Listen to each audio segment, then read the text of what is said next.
नमस्कार,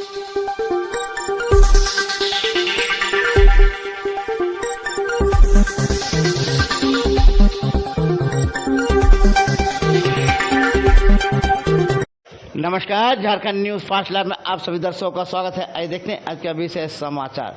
कैलिफोर्निया की सबसे छोटी लेखिका नायला तिवारी की बाल कथा पुस्तक लास्ट एट द सी का लोकार्पण हुआ स्थानीय तुलसी भवन में। इस दौरान काफी संख्या में पुस्तक प्रेमी उपस्थित थे और तुलसी भवन के सदस्य भी उपस्थित थे। आइए देखते हैं एक रिपोर्ट।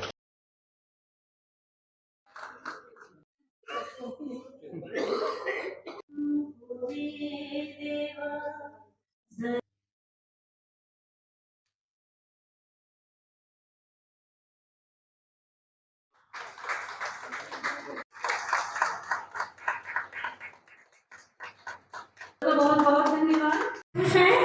आप दोनों को हमारी बेहद शुभेच्छाएं।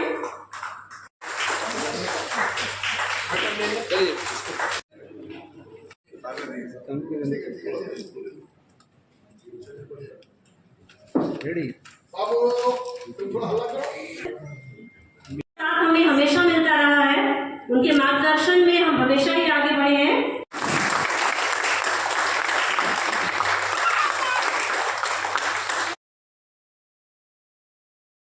वो शेल्फ और वो किताबें कहाँ गई वो खिड़कियां, कहाँ गई वो खिड़कियां जिनकी ओट से हम झांकते थे लड़कियां। कहाँ गए वो शोर शराबे और ठहाकों की मस्तियां, कहाँ गई वो ऊंची सीढ़ियां, कहाँ गई वो ऊंची सीढ़ियां जहां पहुंचने में गुजर गई लोगों की पीढ़ियां। सड़कें अनजानी लगती हैं, सड़कें अनजानी लगती है, हर शख्स अनजाना लगता है। अब अपना ही शहर मुझे बेगाना लगता है।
That you should just keep reading stories, and if you want to write a storybook, go for it.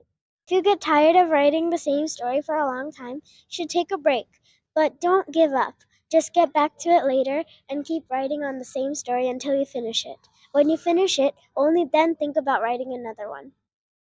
रचना करते हैं तो हम सबके ध्यान में होगा कि यह आसानी से घटित नहीं होता है।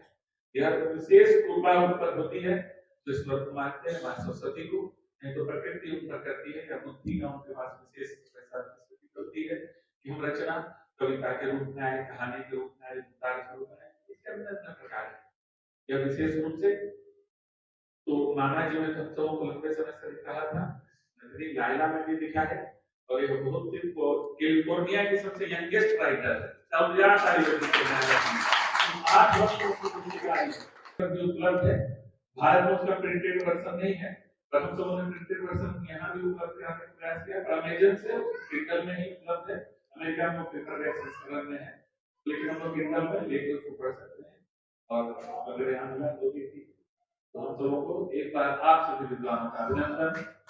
अभी तो लिखना और पढ़ना सब कुछ बैलेंस कर रही है। पहले तो मैंने बहुत बोला कि नहीं पढ़ाई पे फोकस करो, फिर कहीं मुझे भी ऐसा लगता है कि हर किसी का कोई ना कोई स्ट्रॉन्ग यूएसपी होता है, अपना स्ट्रॉन्ग पॉइंट होता है, तो उसको दबा कर पढ़ाई करने की जरूरत नहीं है। पढ़ाई में भी अच्छी है, 96% के आसपास है वो पढ़ाई में, अपने बाकी साइंस मैथ्स में, तो ठीक है वो चल रहा है। पर साथ ही साथ बाकी बच्चों की तरह, जैसे बच्चे टीवी देखते हैं, पढ़ाई चल रही है पर 1 घंटा टीवी देख लिया, 2 घंटा टीवी देख लिया दिन में, वो टीवी नहीं देखती है। तो वो उस 1 घंटे 2 घंटे में उसका हॉबी वही है, कोई रूटीन नहीं है। जैसे पढ़ाई करते-करते बोर हो गया बच्चा, जनरल बच्चा कैसे होता है कि अभी बोर हो गया, मैं खेल के आता हूँ, मैं क्रिकेट खेल लेता हूँ, मैं टीवी देख लेता हूँ। तो वो जब बोर होती है उसको होता है कि मैं रीडिंग कर लेती हूँ, मैं लिख लेती हूँ, मेरा नेक्स्ट स्टोरी लिखती हूँ। तो ये उसका अपना एंटरटेनमेंट है। हाँ, मैंने उसको हमेशा बढ़ावा दिया है कि तुमने बुक लिख दिया, ठीक है मैं इसको पब्लिश कर दूँगी। अब ये तो उम्मीद नहीं कर सकते हैं कि इतनी छोटी बच्ची अमेज़न पे जाके पब्लिश खुद करे। तो मैंने बोला ठीक है बुक कंप्लीट है, दे दो मुझे, मैं पब्लिश करती हूँ। शुरुआत तो अच्छी है, कहते कैसे कहते हैं आगाज़ अच्छा है, अंजाम तक देखने की ज़रूरत है। अभी तो it's too early but we will keep a watch. Support चाहिए वो हम लोग दे रहे हैं, बाकी तो किस्मत और भगवान की कृपा इम्पोर्टेंट है। मानस सागर के तट पर क्यों लोग लहर की खाते, मानस सागर के तट पर क्यों लोग लहर की खाते। लोकार्पण हम सब इसको एक लंबे समय से इंतजार कर रहे थे। मेरी ये सूचना में थी क्योंकि जो नायला है इसके नाना जी हम सबों से जुड़े हुए हैं, हमारे साहित्य समिति के आप उपाध्यक्ष हैं, तो इस कारण से नायला की जो गतिविधियां थी हम सबों के ध्यान में था। तो यह पुस्तक जब तैयार हो गई और अमेजन से अंतर्राष्ट्रीय स्तर पर उपलब्ध हो गई थी, तो हम सबों ने सोचा कि इसका जो अंतर्राष्ट्रीय विमोचन है हम जमशेदपुर में ही करेंगे, क्योंकि नायला के नाना जी ही नहीं, नायला के दादाजी भी और माँ पिताजी भी जमशेदपुर से जुड़े हैं। तो हम सबों के लिए बहुत ही गर्व की अनुभूति है। और हमने कहा यहाँ ही नहीं, कैलिफोर्निया में अपने सबसे कम उम्र की वो लेखिका है, तो यह बहुत बड़ी उपलब्धि है और बहुत ही उसने रोचक यह पुस्तक को लिखा है। जो भी एक बार में पढ़ता है और उस पूरा खत्म करके ही इसे छोड़ता है, तो यह गुण होना बहुत बड़ी बात है। और अन्य पुस्तकें भी लिख रही हैं, तो हम सबों ने सोचा था कि तुलसी भवन जो है हरदम ऐसे ही लेखकों को सम्मान देता है, उनको बढ़ावा देता है, उस प्रक्रिया में हमने इस काम को लिया था।